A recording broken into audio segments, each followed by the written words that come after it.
The Kapow Radio Show Network produces high-quality podcasts that you definitely want to hear. So stick around and get prepared to stimulate your spirit. Lord, now can't you see? Trouble and evil are surrounding me.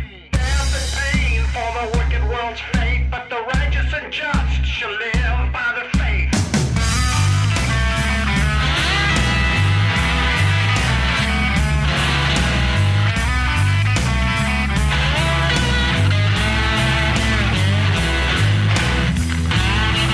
Hello, welcome to Freedom Friday Hour. Hello. Hello, what Hello. day is it?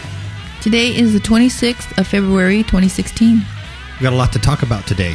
This is last Friday of the month. Ooh, and then it's Mosh. Gosh. We mosh on into the year. Well, we are going to talk about the meteor strike that you never heard about. You didn't even hear about it. Nope. We could have all died, but no one told us. But they told us like 2 weeks later. Yeah, after Yeah. the fact. Yeah. We're going to talk about that. We're going to play this weird noise coming from Forest Grove, Oregon. It is weird. It's a weird creepy. noise. It's one of those kind of sky noises. We have it on our Facebook page, but rather than have you go and listen to it, I decided that, you might be a little lazy, so we're going to play it for you. Aww. Isn't that nice? Yeah. All right. And then robots, man. We talk a lot about robots here. Robots. But these particular ones are creepy. That you'll have to go see on the Facebook page because you'll have to see these little video snippets of this Atlas robot doing things. Yeah. It's going to freak you out, man. Okay. We're going to talk about some stupid people as far as taking exfoliation mask as being racist. We talk about stupid people who text and run into statues. Also, yeah. Also, there was some more Arizona lights. Not quite as spectacular as the Phoenix lights, but some weird things were going on in Arizona last week. But it's pretty cool. Yeah, and I don't know how many people heard about, probably not a whole lot, that Obama, now I'm not just saying this, I'm not just picking on him or saying this or throwing his name out there. Obama's started some new policies on prison reform, federal prison reform, and as a direct result of his policies, a former Black Panther was released from prison, from solitary confinement. And he's living now among us. Yes, after 43 years. What did he do to get there? I don't know. The story doesn't say, but we do know he killed or allegedly killed a prison guard while there. Nice. And then we're going to play a clip there at the end and talk about the alarming rate of American citizens overdosing on anxiety drugs. I know. Anxiety drugs. And you can see why everybody is, if without the Lord Jesus Christ, you're just anxious. Yes. And these are troubling times. Even if you don't follow politics or follow the presidential election, you can't help but just get an onslaught of this stuff constantly. And you just got to know that it's weird times here in the U.S. with this election. It's weird times everywhere else on the globe with a lot of different issues. And, people are they're very anxious, especially here. And they're, there are a lot of people are running around on dope, trying to ease the pain basically one way or another. But it's alarming how many people are overdosing and dying, mixing these drugs up and taking a large amount of these drugs. So very alarming. Very alarming, Ms. Kapow. Very. So do you want to start off with this scripture? I certainly do. Well, then Let's give it to us. All righty. Hold on one moment. If you can find it, it's in your pocket. You know what? That is really good because it was here this whole time and now it's gone. The devil made your scripture disappear? Is that what happened? All right. Well, while you get it, you want me to start talking about meteorites? Yes, would you please? Okay, well, you get the scripture. The first story, this is amazing when I read this because no one said anything about it. This is from the Bad Astronomy website, but it was on several websites. But this particular one's talking about it. He said that on February 6th, about 2 o'clock UTC time, a tiny chunk of interplanetary material plunged into the Earth's atmosphere and burned up, likely exploding about 30 kilometers above the Atlantic Ocean. The energy released was equivalent to the detonation of 13,000 tons of TNT, right? That's quite big. 13,000 tons of TNT, which made this the largest such event since the much larger Chelyabinsk blast in February 2013. Wow. Yeah. Forgive me, my Russian friends. I don't know how to pronounce Chelyabinsk, Russia, but that's how it looks like to me in my phonetic. Yeah. Chelyabinsk, I don't know. But everybody remember that one? Yep. Where, Yep. I did. 1,000 people were injured and stuff by glass. And everybody was watching the other portion of the sky because NASA, these space guys were going, hey, there's an asteroid. Mm-hmm. And then it just came behind you and blam. Right? Well, this was second to that, such largest event since 2013, and we never heard about it. Mm-mm. Why? Why, you ask? Mm-hmm. Okay. This guy who's writing this saying, don't be too concerned. This stuff happens. Had it happened over a populated area, it probably would have rattled some windows and terrified people, but not done any real damage. This is all speculation. We don't know. But see, that's the reasoning. You're too stupid and too fragile to be able to take on. We can't tell you these things.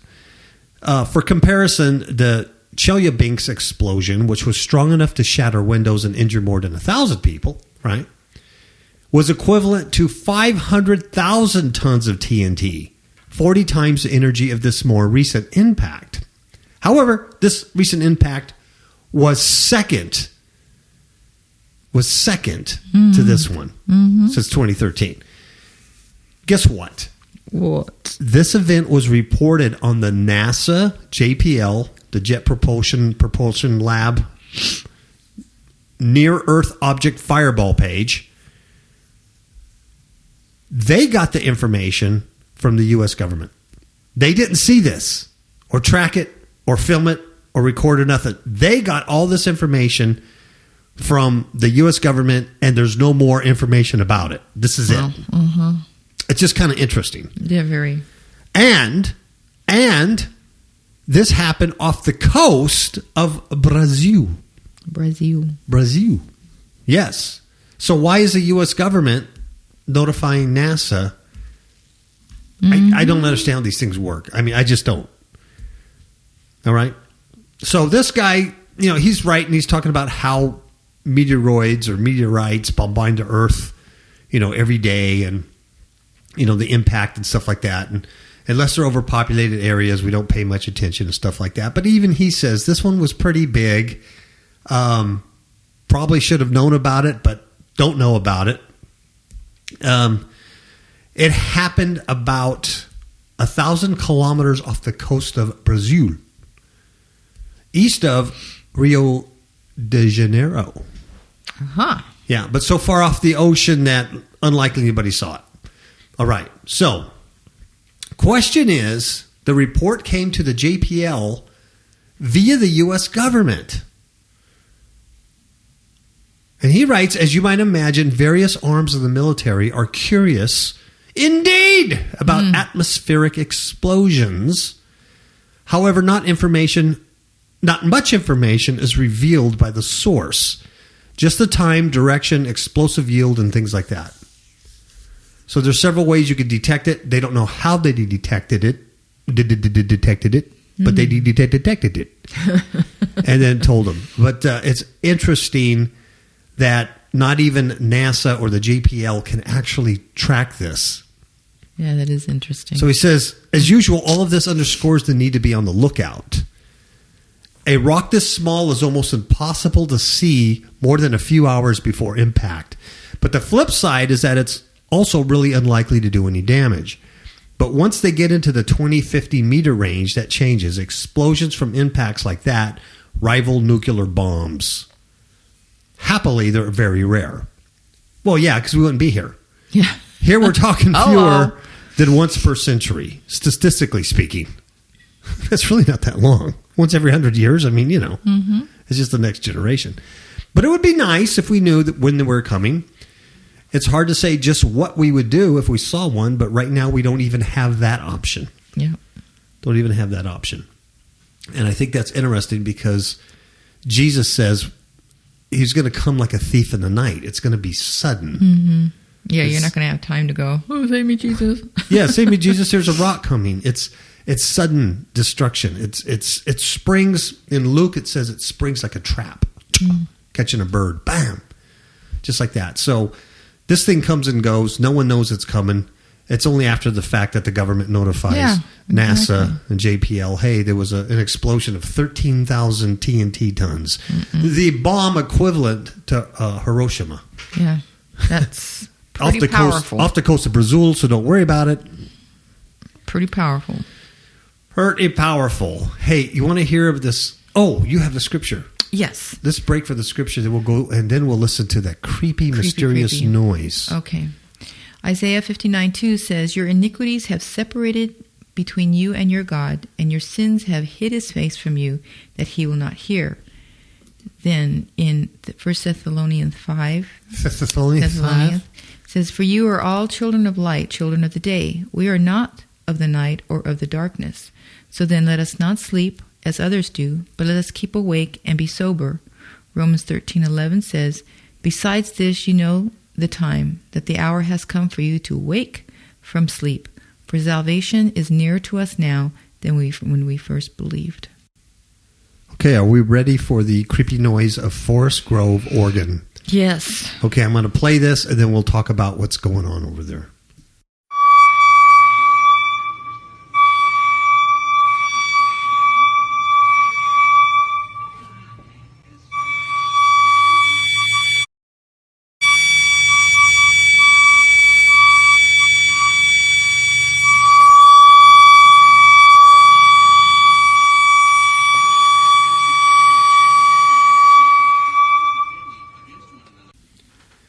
Man, that would drive me insane also. Oh, yeah. That's amazing. It's like high-pitched and to me, it's almost like fingernails on a chalkboard. Yeah. Ugh. Very intense. Yeah. I don't like it. I don't like it, but it is a lot like those sky trumpets, but it's more like a sky flute. It's like dissonant chords. It's really weird. So this is in Forest Grove, Oregon. It's terrifying, the community over there. To some, it sounds like a giant flute played off pitch. That's what it sounds like to me, kind of just like dissonant. Yes. To others, it sounds like faulty car brakes or a steam whistle echoing in the distance. Yeah, I can see all that. Descriptions of the shrill noise piercing quiet nights in Forest Grove, Oregon, is really Hillary Clinton running for president. Hey! I lied. I didn't say that in the article, but you didn't even catch it. You just let me roll with it. Descriptions of the shrill noise piercing quiet nights in Forest Grove, Oregon run the gamut. But those who've actually heard it seem to agree on one thing. It's awful. It's a horrendous noise, they say. It's a terrible noise. I have no idea what the noise is, the fire marshal said. One resident described to us that it was coming from the middle of the street. To me, it sounds like the sound of train tracks, that metal screeching sound, but there is no train tracks near her home, so it's obviously ruled out. Residents begin hearing the strange noise, which lasts anywhere from a few seconds to several minutes. It just started several weeks ago. It's loud enough, residents say, that it rouses them from sleep and drives pets crazy. Oh, yeah, I can imagine. Oh, yeah, it's very high-pitched and obnoxious. This gal, Paula Lynch, managed to record the sound on her cell phone. She said it was the third time she'd heard the noise that week. Her first instinct was that it was a gas line issue and there might be an explosion. And that's the noise we heard. That was from her sound, Mm-hmm. her phone. Right. All right. So she was worried about some kind of impending disaster. She calls the police, who told the station, the affiliate news station here, that they're also baffled. Sure. They don't know. Mm-mm. What they say is there would be a city ordinance violation if somebody was creating a noise like this that late at night on purpose to annoy people. That came from the cops. At this point, we don't have information that would lead us to believe that's the case. It sounds to me like some kind of release valve or some kind of pipe that's under pressure. We've added different suggestions from folks that it's an alien mothership or a warning sign of something to come. So people are saying all kinds of stuff. Yep. And police don't know how to explain it. The gas company can't explain it. And the Forest Grove Public Works can't explain it. They don't know where it's coming from. The fire department has investigated. They determined the sound was not coming from a commercial fire or smoke alarm. The department does not believe the noise poses a public health risk. That's the best they can do. Some residents wondered whether the sound could be coming from brakes of a logging truck, but they say the duration is different and all that stuff. Now, what they did is they had an expert, a sound audio expert, come in and use sound meters and measure things and do stuff. And basically, what this person said is that the high pitched tones don't travel far. It's suggesting that the sound is originating near the residents who are hearing it. Because like low frequencies, you don't really know where they come from. They're Right. everywhere, but these high pitch, you can do it. He says the best instrument by far is the human ear. Mm-hmm. So if you can track down and experience it with measurements and your ears, you can find the source. So even this audio guy couldn't find the source, but it's somewhere around the people who are hearing it. Creepy, Crazy. huh? Yeah, real creepy. Okay, this next one. It's about robots. Yes. Robots that don't fall down. Yes. This is interesting. You will have to go to our Fifth Hook Media page on Facebook. Facebook.com/Fifth Hook Media. Yeah, these videos are incredible. You'll have to go there to Scary. see that. It is. I think that they've made some kind of machine like this.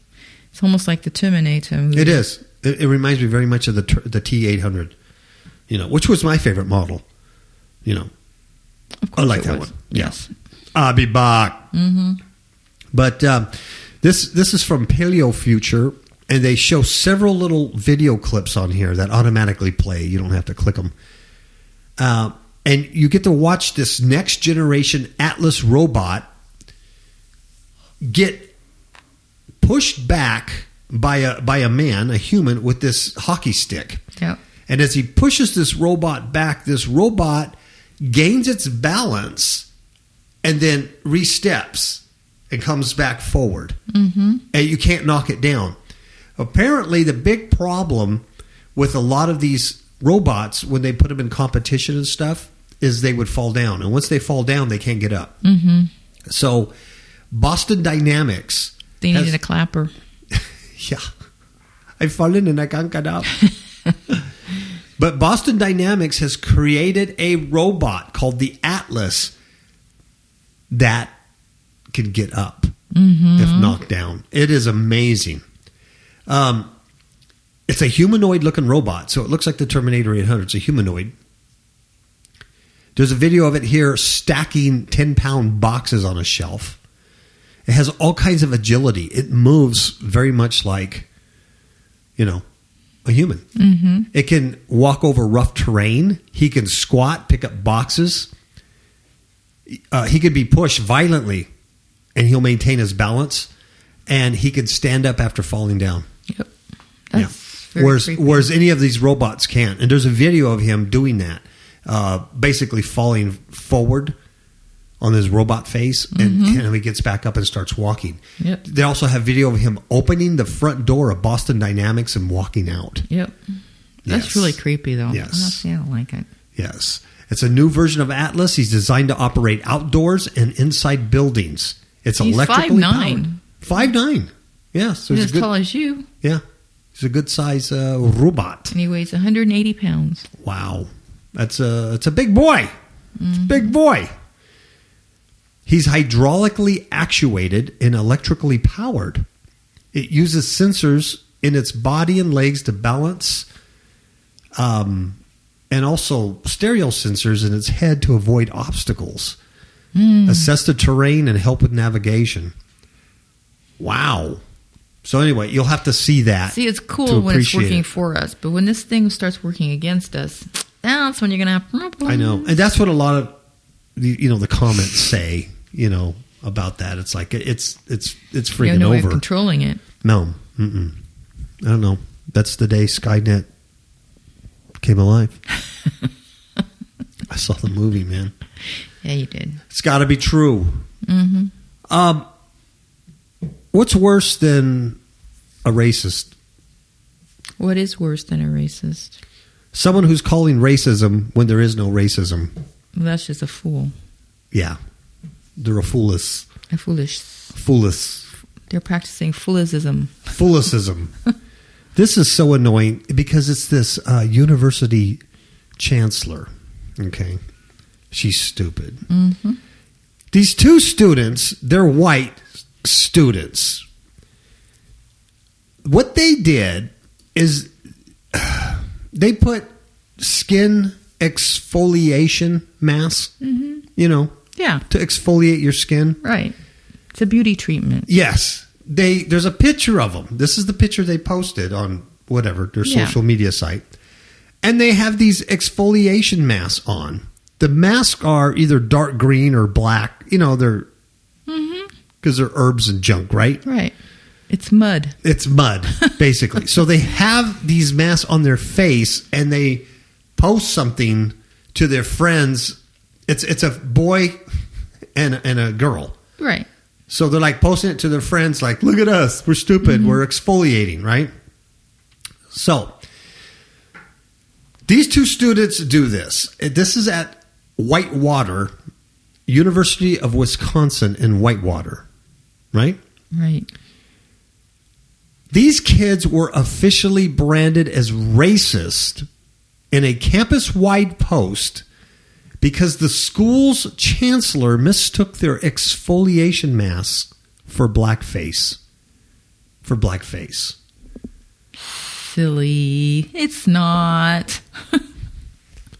I mean, my goodness. I know. She just didn't get her facts right. Yeah, but that she would just jump to it. That's right. You must be racist, your wife. Because of the stupid being politically correct about everything.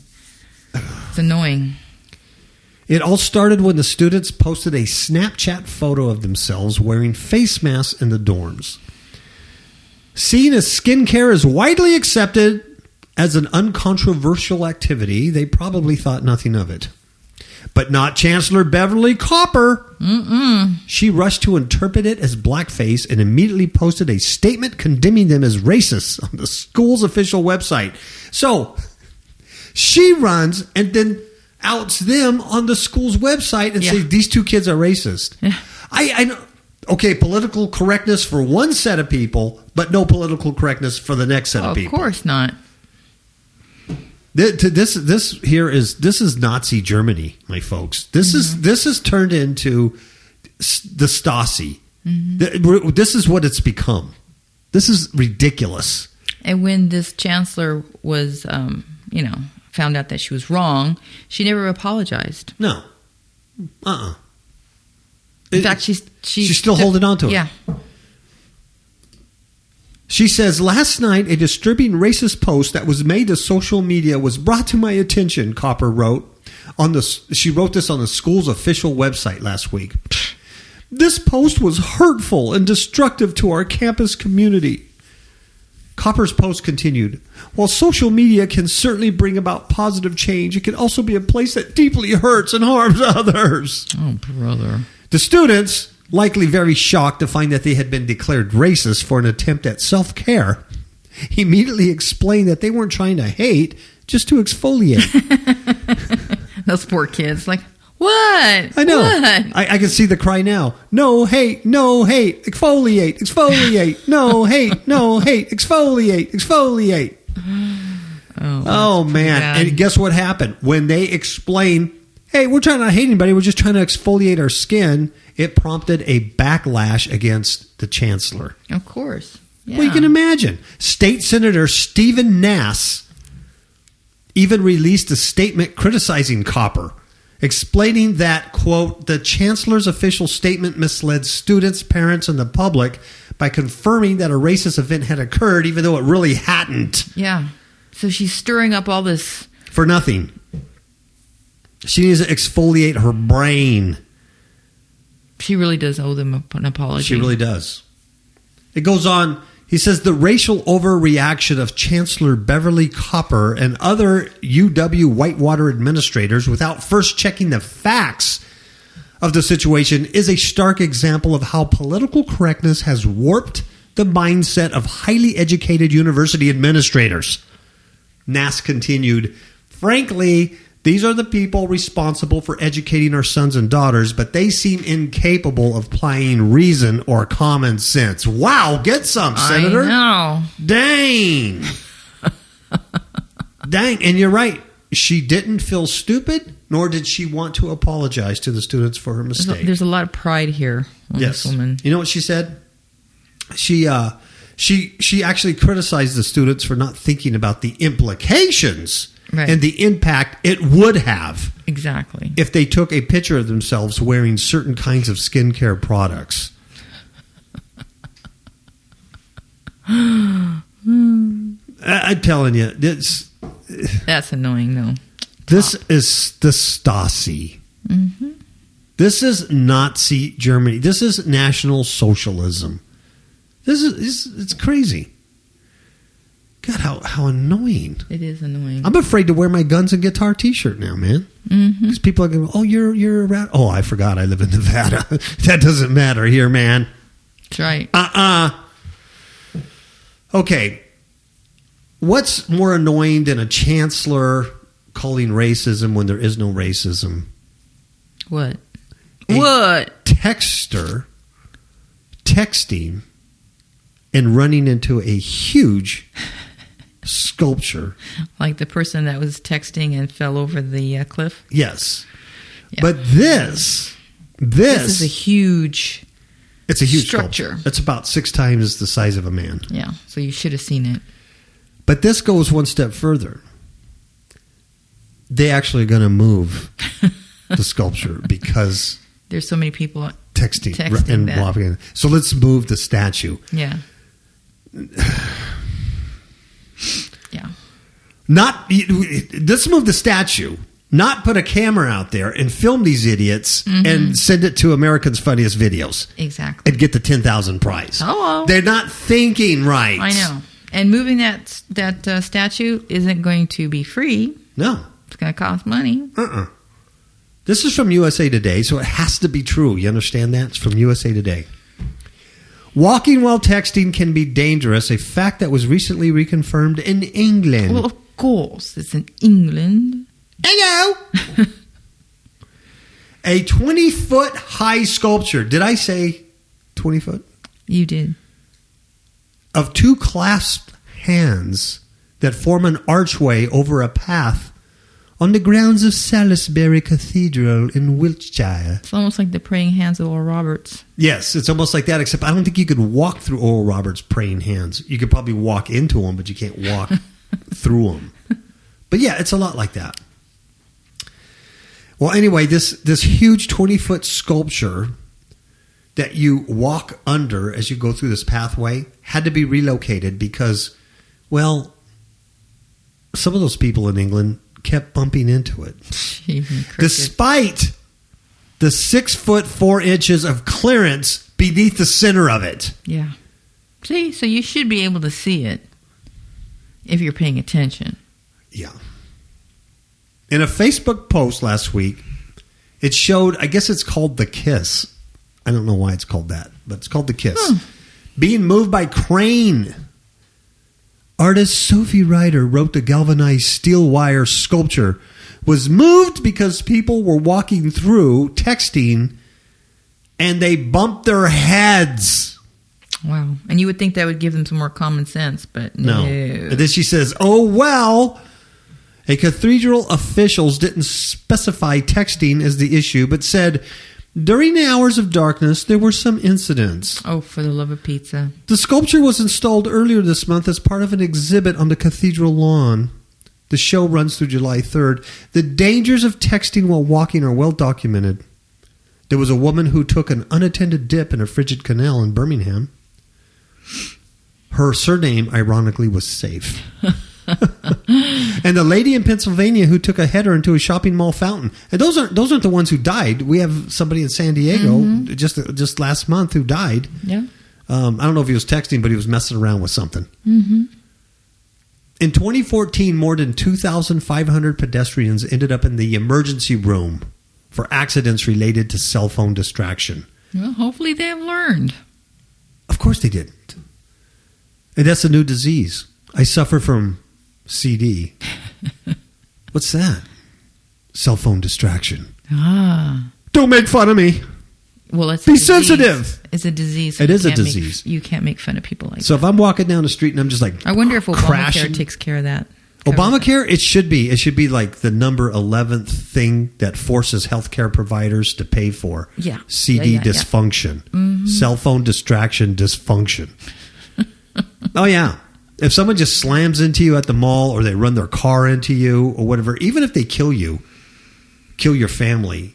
Yeah, this is a defense right here. Mm-hmm. Cell phone distraction dysfunction. I got CDD. So it ain't my fault. It ain't my fault. It never is. Okay. Well, anyway. In 2006, okay, to put it in perspective, in 2006, there were 250 incidents. This is Fortune magazine reports this. 2006, there was 250 incidents of cell phone distraction dysfunction, CDD. And in 2014, just last year, a little over a year ago, 2,500 incidents. 1,000 times more. Huh? Yeah. Since 2006. Well, in 2006, people still had regular phones. I mean, I had a BlackBerry in 2006 and that was like the state-of-the-art thing. BlackBerry with that little stupid radio on it. Mm-hmm, mm-hmm. I recall. I hated that thing. I recall. I know, because I was always being beeped. I recall. Yeah. Even if I was eating dinner. I recall. Trying to, take my wife out for anniversary. Gosh. All right. I think you even were on vacation. Yes, I was on vacation, and I hated that. Then it went from BlackBerry to smartphone. And can you imagine how these people are just stuck on their hip? 24/7. Yeah. You can't sleep. Well, that's why a lot of people can't sleep. No. Because that thing goes off all the time. Yeah, and they actually sleep with it in their room. Mm-hmm. Yeah, so. Not good. No. I don't. Mine's off half the time. I mean, my ringer's off. It drives me nuts. Even after all these years, the phone drives me nuts. I can't stand the way it sounds when it rings. And it's just like, That's noted. I know. It drives me nuts. I couldn't live like that. Mm-hmm. Anyway, mysterious lights are spotted in Arizona. I think near Phoenix. These are weird. Did you see this video? A lot of stuff happens like this. They look like Chinese lanterns. Yeah. Not balloons. No, lanterns. I've never seen a video of anybody else, Air Force or anything, actually doing Chinese lanterns anywhere else. I don't know.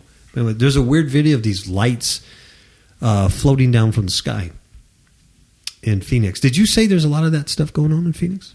Mm-hmm. Remember they had, a few years back, remember that doctor that... Yes, Phoenix Lights. Mm-hmm. Yeah, there's a lot of activity there. Yeah. Some folks saw... And they sent pictures of these weird lights. So far, no one is sure what those mysterious lights are, but some think they're military flares. Of course. That's the first thing you're going to, they're military flares. But here's the deal. They checked this paper, this ArizonaFamily.com. Mm-hmm. Okay. They checked with Luke. I am your father. They checked with Luke Air Force Base and were told that the base is not, I repeat, not holding any training exercises. It was not us. It wasn't our flares. It wasn't our lanterns. Leave us alone. Easy. That's what they said. They said, man, it's not us. We don't want to go through this crap again with the Phoenix Lights. We didn't do it. It's aliens. And that's what I'm telling them. Easy.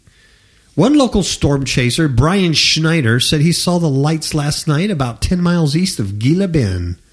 Looking south over the Barry Goldwater Range, he said. He said there was clearly smoke coming out of them as they floated down. And they could possibly be military flares, except the military wasn't doing anything in that area. Exactly. What could they be? Okay. This story came out last week, February 19th. And I didn't hear any of the mainstream news media talking about this. Of course not. They're not going to talk about it. What? Ex-Black Panther. Until he does something. There's, and back in February 2016, yada. Yeah. Oh, well, look at that kind face. He's got a beautiful face. He's a Black Panther. Of course, this article says he's an ex-Black Panther, but I don't know how Once a Black Panther, you're always... How do you jump out of the Black Panthers? You can't. Can a leopard change its spots? You can't. He's freed from prison after 43 years in solitary confinement. 43 years in solitary confinement.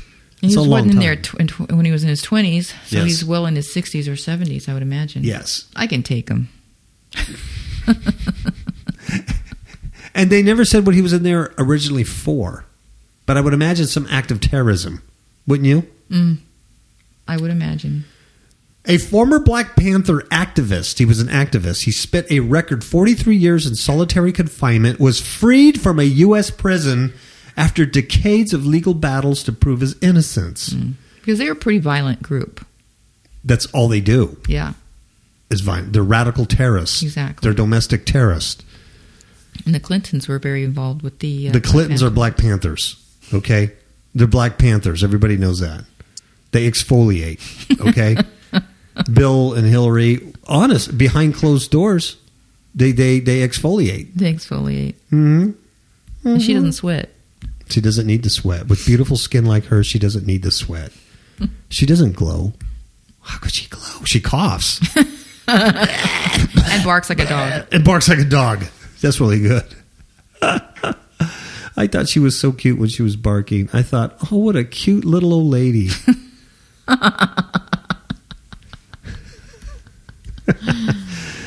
Oh, Albert Woodfox. Fox, you know. It makes no difference. He's a Black Panther. Who cares? He's the last of the Angola 3. Ooh, it sounds like cheese. It does. I don't know anything about the Angola 3. I should have researched this.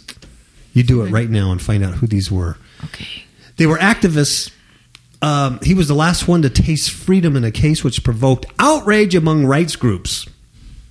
A federal judge had ordered Woodfox's unconditional release in June in a strongly worded ruling that barred any further trial on charges of murdering prison guard Brent Miller. Exactly. And the Angola 3 are 3 prison inmates, Robert Hillary King, Albert Woodfox, and Herman Wallace, who were put in solitary confinement in Louisiana State Penitentiary, a.k.a. Angola Prison, in April of 1972 after the killing of a prison guard.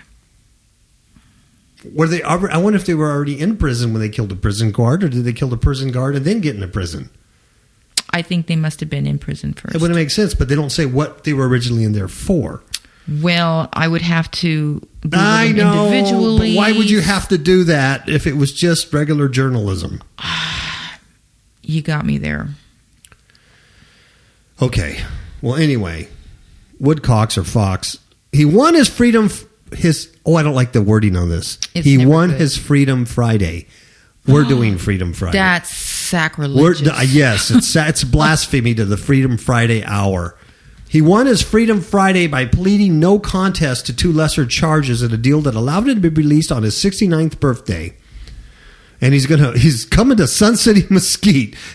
Oh. Although I was looking forward to proving my innocence at a new trial, concerns about my health and my age have caused me to resolve this case now and obtain my release with a no contest plea to lesser charges, he said. I hope these events will bring closure to many. He says the plea is not an admission to guilt, but it's illegal. It's a legal maneuver, so I can get free. Now, I'm saying all of this and you're going, okay, Brother Kapow, I don't care. As long as he doesn't move in my community and bring his Black Pantherism in my neighborhood, I don't care. But here's why this is important. Obama. Everybody remember who this guy is? Obama pushes the reforms. Louisiana's general attorney, or attorney general, as some would say, Jeff Laundrie said in a statement that the plea deal brought finality and closure to the long drawn-out case, adding that the arrangement is the best interest of justice. That's what the Attorney General of Louisiana said. Albert Woodfox, by his own plea, stands convicted of the homicide of Brent Miller. I wonder how Brent's family feels about all this. I know. And these 3 men were convicted of armed robbery. So they were in federal. So they must have been banks to be in federal prison. Armed robbery and joining the Black Panther Party. Wow. Was that a crime? Is that a federal crime to be part of the Black Panther? I don't know. That's racist right there. That's what I'm reading. That's racist to put someone in prison because they want to belong to a club. Oh, but they became activists in the prison to improve conditions in Angola, and they helped organize petitions and hunger strikes to protest segregation within the prison and to end widespread rape and violence. See, so they were still doing the Panther thing. They're good guys. Well, they're bringing reform, and probably part of that reform was killing Officer Brett Miller. Yes. You know what? Yeah, he was stabbed. Yeah, shanked. That's what they say in prison. Shanked.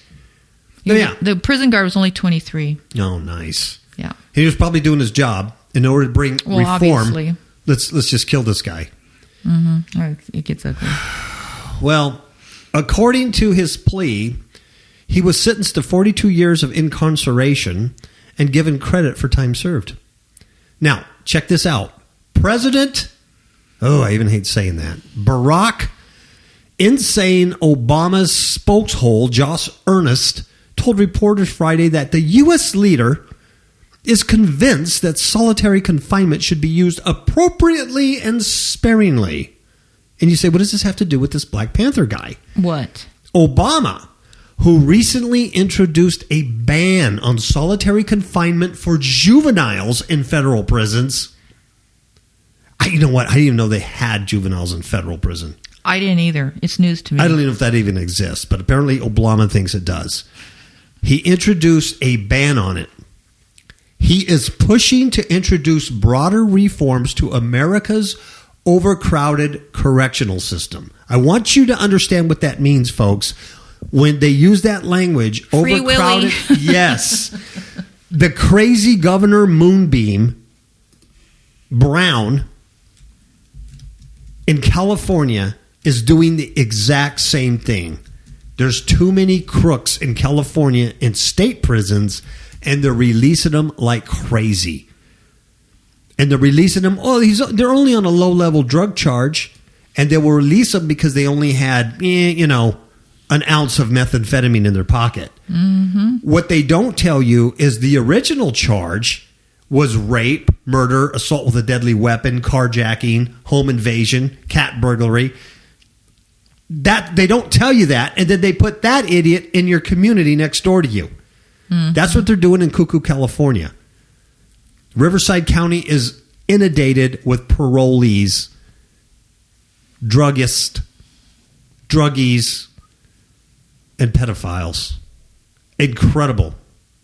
Every day they're releasing them. They should drop them off on the bus loads at the mall. I am not lying to you, folks. So when you hear this kind of language,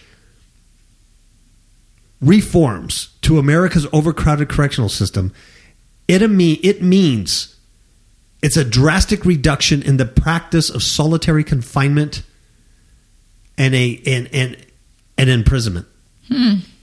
But see, Obama can only do the federal prisons. He can't do the state prisons. Here's what the spokeshole said. The White House spokeshole said, if our ultimate goal of our criminal justice system is to give people a second chance, is that our ultimate goal? Is it really? I thought it was to get them away from the rest of society. Keeping society safe. Yes, I thought that was the friggin' goal. Mm-hmm. I didn't know it was to give them a second chance. Like, this is the first time they screwed up to end up in federal prison. You know how bad you've got to screw up to get there? You know what kind of case they have to put against you before a USDA will even take that case? A U.S. attorney will never take a case unless they're sure to win. They have to win. They're not like They're not like the state, district attorneys. No, they're different. Mm-hmm. They will not take that case unless they're sure that the evidence has to be incredible. Yep. To get into federal prison. Yep. But this idiot says it's to give people a second chance after they've paid their debts to society. We're basically setting them up to fail if we don't take seriously the long-term negative consequences of prolonged solitary confinement. I wonder if anybody's going to, if any of these guys are going to live next to this guy. Exactly. I don't think so. This guy's nothing but a political hack. Mm-hmm. He's a hack. And he should be thrown in the honestly, dumpster. There's no concern for the police or the guards' family. No. In all this. There's not even mentioned Brett Miller's family. Who cares? He's dead. Gone. Yeah, he's dead. Who cares? This poor guy spent 43 years. So this political hack who should be thrown in the dumpster keeps on. He says, the kind of reforms that the president put forward are the kind of reforms that can only be implemented in the federal prison system. See, the Angola 3 said they were targeted by prison officials because they spoke out against inhumane treatment and racial segregation at the notorious Louisiana prison built on a former slave plantation. Oh, that makes it even worse. Yeah, but they're in prison for doing crime. Well, see, now you're letting the facts get in the way of a good story. Okay. Button. See, now you're thinking logical, right? So your brain that's not fried on anxiety drugs is now like thinking clearly. You can't live in this country like that. They were sent to Angola, these Angola 3, for unrelated cases of armed robbery and were convicted of the Rogers murder in 1972. So this is a different murder. So not only did they do armed robbery, they already committed another murder because the guard's name is Brett Miller. Yeah, probably when they did the robbery. Yeah, probably special circumstances. Mm-hmm. That's how they ended up in prison. Anyway, Wood Fox and Herman Wallace, who were sent to Angola, and then this Wallace was released in 2013. He died shortly thereafter from cancer. Robert King, the third member of the group, spent 29 years in solitary until his conviction for a separate prison murder was overturned in 2001. Wow. Extreme, See? They're still the same. They're still the same. They did a second prison murder, but it was overturned. 2001. I mean, what do you got to lose? Right. Just kill people and then just fight the system. Yeah. You got nothing else to do. Right. Extreme and cruel punishment. Wood Fox's attorney, George Kendall, called his client's long imprisonment inhumane. Brother. Albert survived the extreme and cruel punishment of 40-plus years in solitary confinement only because of his extraordinary strength and character. That's what his attorney said. He's a Black Panther. And it's Black Month, right? February Black Month. Oh, Black History Month. Yeah, so this the story guy should goes go down in history as a hero. He is a model. Black people. Mm-hmm. He is the Angola 3. We should get T-shirts with the 3 Angolans on them. Oh my Lord! You know what? Because the case of Angola, the Angola 3, has brought attention to the psychological toll of solitary confinement. I'm kidding you not. This is what it says. Which typically means being locked up in a tiny cell for 23 hours a day. Well, guess what? Brett Miller is in a casket. Yeah. Pushing up daisies.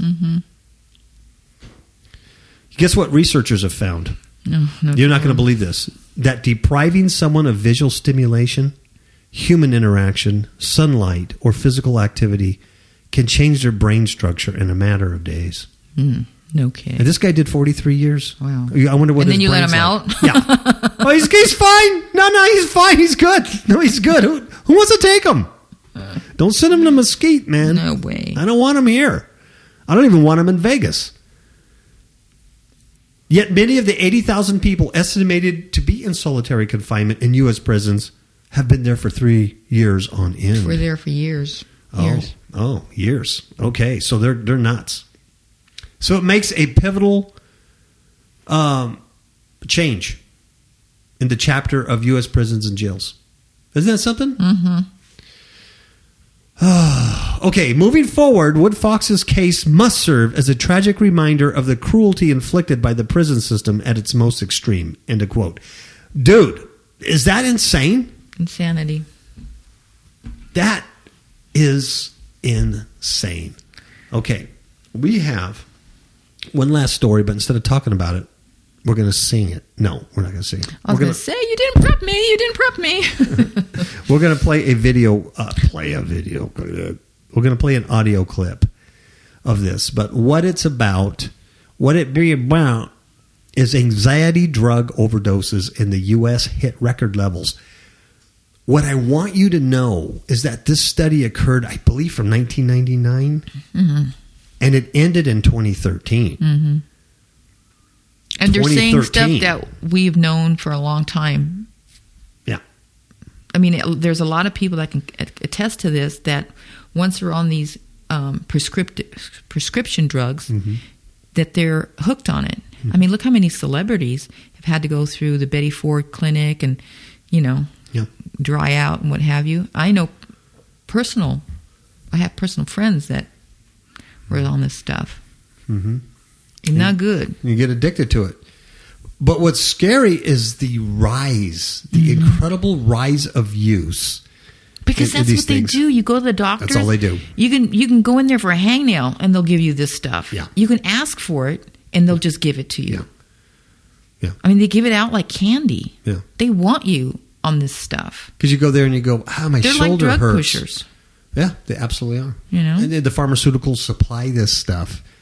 You get a kickback from this stuff. You do. Yeah, you go in there with any kind of ailment. Well, it's stress.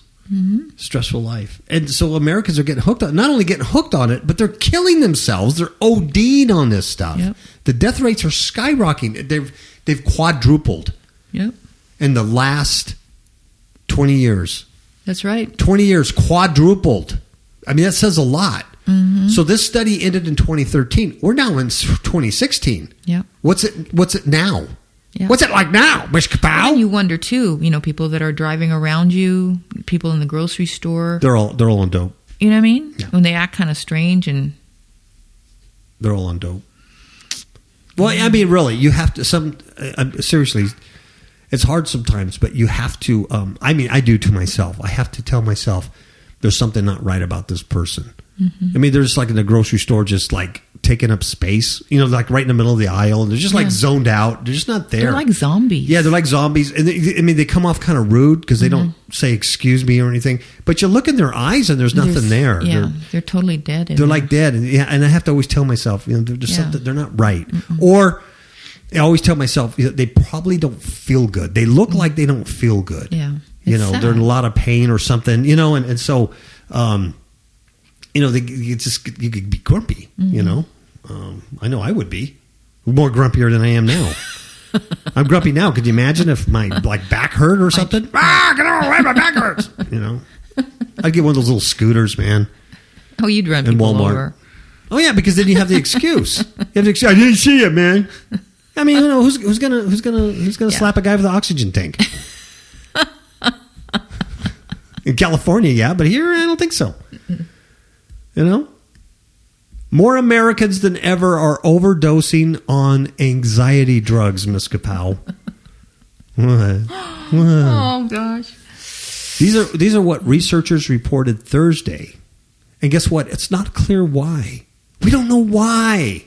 Oh, for the love of pizza. I can tell you why. What a bunch of liars. Yeah, people are anxious. They're all jacked up. They're all fearful. They don't know what to do. They go to the doctor for something. Here, take this Xanax, take that, to get them all doped up, man. Mm-hmm. I had a friend I worked with, and he was he claimed he was a Christian. He started a church at one point, and they'd go to church and give a lot of money to tithes and get their names on the walls and all that stuff. They did all that nonsense. This guy was so stressed out at work, not because police work was hard on him, because he couldn't get promoted. It stressed him out because he was trying to climb the corporate ladder and he wasn't doing things right or something. Mm-hmm. And he was stressed out. There was a time where he really became a pain in the butt to even be around. He was just so ugh. But what he would do, he went to the doctor, and the doctor gave him Xanax or one of these things. And our peer group could always tell when he was on these meds, because you'd go out to lunch with him, and he was just like really annoying. Mm-hmm. You know, but he was just out of it. Mm-hmm. When he wasn't on them, he was normal. But he told me what he would do. He'd go home at night, and he would take these pills, and then he would wash it down with a beer or two. That's good. That was good. And he says, what happens, he says, it doesn't make your problems go away. You just don't care. Yeah. That's horrible. Oh, yeah. But see, that's like the scriptures in Proverbs about the sloth. Yeah. You know, and walking in the darkness without, being asleep. Mm-hmm. It's about being asleep and being slothful. Just take the drugs to mask everything. And true story. I mean, when he told me that, I was like, dude, really? Yeah. And you don't see anything wrong with that? Yeah. Maybe you had to go for a walk or something. Mm-hmm. Oh. And he's still working to this day. Mm-hmm. The new study finds not only that more Americans are taking the drugs, which include brand names such as Valium and Xanax, but that they're taking them more often. And more of them. Wow. More of them. The quantity of prescriptions filled has tripled since 1996 and 2013. Tripled. Mm-mm-mm. The number of overdoses quadrupled during the same period. So something's wrong here. Yep. And this was reported in the American Journal of Public Health. They said and I know we moved from Lakewood to Riverside around 89, something like that. No, we were married in 89. Yeah. But yeah, 90. In the 90s. But I remember going for my checkup, and I was driving far, like 2 hours one way. Yeah. So I was driving on the road for 4 hours, just on a good day getting to work and getting home. Yeah. That I had some kind of pain in my shoulder, and I was really tired, and so I went to go to the doctor to get checked up, and he gave me Xanax or some kind of stupid medication. Yeah. The same thing happened with me. That's when right. I went to the doctor had some heart palpitations. And went to him, and he's like, you're just stressed out. And I forgot what it was that he gave me. It started with a Z or something like that. And real low dosage. And I took those things, and I hated the way it made me feel. Yeah, it was horrible. Out of it. And I came back, and I says, I told him, I don't like this. Mm-mm. And he goes, well, what is it? And I go, I don't like the way they make me feel. And he looked at me like I was crazy. He's like, what? Mm-hmm. Everybody likes the way they feel on these drugs, because that's why you take these drugs. So I don't. I like the way they make me feel. And I like how they give you the free samples. Yeah. Just enough to get hooked. Ooh, I like this. And then you go and God knows how much you spend on it. Yeah. Crazy. So let's play this clip. Okay. And this will be the last thing you hear from us. Ciao, babies. Good night. According to researchers at the Albert Einstein College of Medicine and the University of Pennsylvania, there has been a dramatic increase in overdose deaths related to popular prescription drugs used to treat everything from anxiety to insomnia. Dr. Natalie Azar is an NBC News medical editor. Dr. Azar, good morning. Good morning. So these are benzodiazepines. Yes. This is the class of drugs. What are the names that people will recognize? What are they used to treat? These drugs, Savannah, the ones that people will know are Valium, Xanax, Klonopin, Ativan, one of the first ones called Librium in the middle of the 20th century. These are drugs that are generally used to treat insomnia, mood disorders. We're going to talk about We're going to talk about some of these specifics. Okay. So anxiety, insomnia, I hadn't heard these drugs being used for that. Right. And so here's where this data comes from, actually from 2013 when the study period ended. The three most common indications that these drugs were prescribed for were anxiety, mood disorders, and insomnia. But I will say that they're also used to treat a variety of other things. They can be used as muscle relaxants. They're used to treat alcohol withdrawal and things like that. But based on this study, these were the most common reasons for using these drugs. Now let's get to the heart of the matter then, which is them being overused, overdosed, and used with other things like alcohol. Exactly. So basically what the study found, what the study authors found, was that over an 18-year period from 1996 to 2013, the number of adults who filled these prescriptions increased by 67%.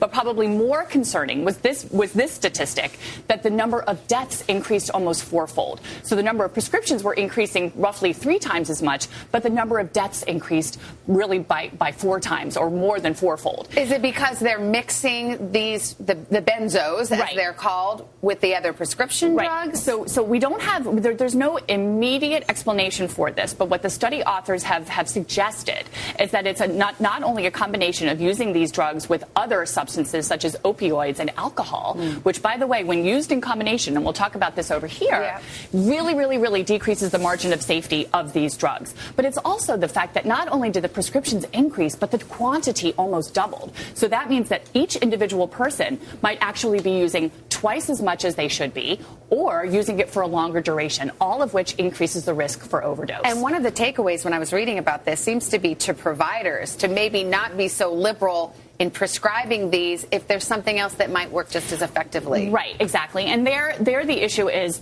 why are we prescribing these drugs as providers?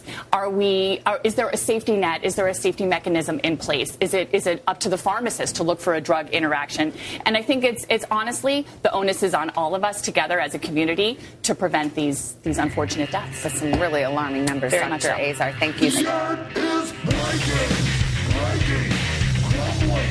Crumbling, the earth is tottering, soaring, like a drunk man, falling, rising to the ground like a dead man, lying on the ground. Earth is breaking.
breaking, crumbling. The earth is tottering, swaying, like a drunk man, falling, crashing to the ground like a dead man, lying, running on the ground.